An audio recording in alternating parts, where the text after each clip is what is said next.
Depuis la première opération de basculement en 2000, c'est certainement la nuit la plus longue pour tous les acteurs des télécommunications, quant au plan logistique humain.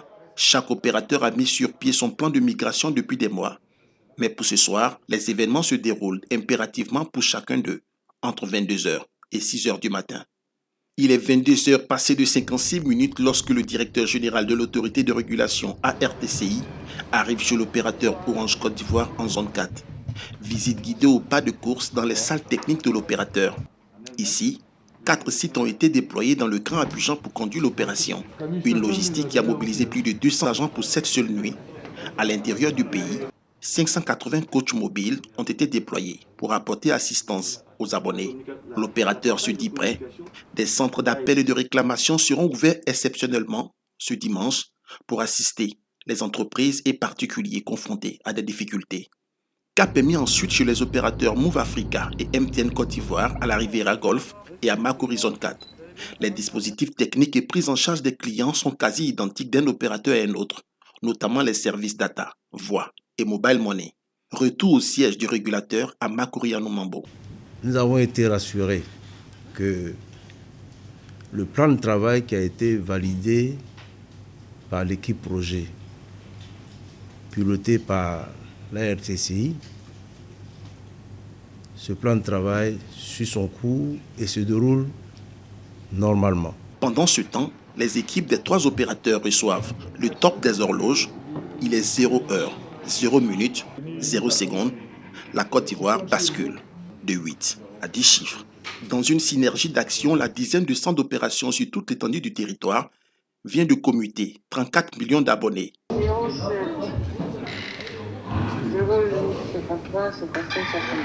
Voilà, donc c'est bon, hein, ça marche. Hein.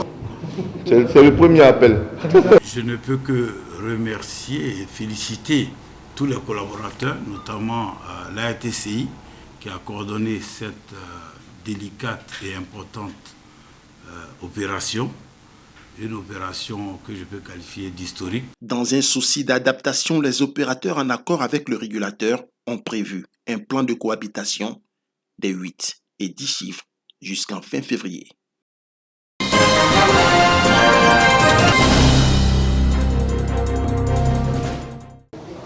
Avant le départ pour la mission de terrain, un briefing de troupes permet de situer l'objectif.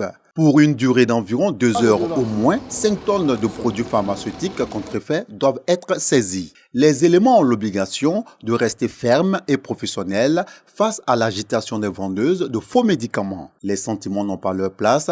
Là où la santé des populations est menacée, insiste le chef de l'opération. Après les conseils d'usage, la descente inopinée à Adjamé Roxy. C'est la débandade et des cris de détresse chez les usagers des lieux.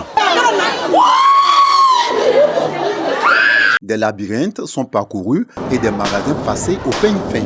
C'est une opération de lutte contre le trafic illicite de produits stupéfiants et des médicaments de qualité inférieure et falsifiés. Au terme de ces opérations, nous avons pu saisir environ 3 tonnes de médicaments. C'est des médicaments qui ne sont pas déjà contrôlés et qui sont aussi mal conservés à la population en danger. Le message que je lance à l'endroit de la population de nous accompagner dans l'opération que nous venons de mener. Parce que il ne faut pas transiger avec la santé de la population. Environ 14 millions de francs CFA, la valeur estimée de la saisie. L'opération a été menée par la section antidrogue de la gendarmerie nationale avec l'appui de la cellule antidrogue du port autonome d'Abidjan ainsi que des équipages, des escadrons d'Agban et d'Abobo.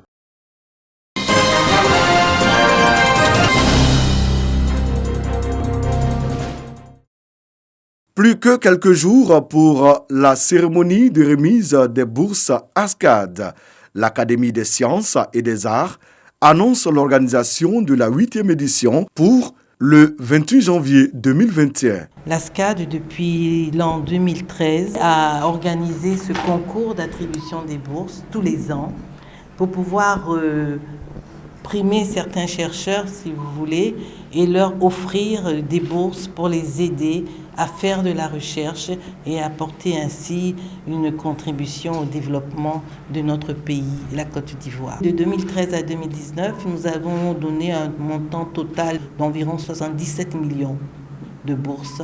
Pour l'édition 2020 de la bourse de recherche ASCAD, 14 dossiers de candidature ont été reçus.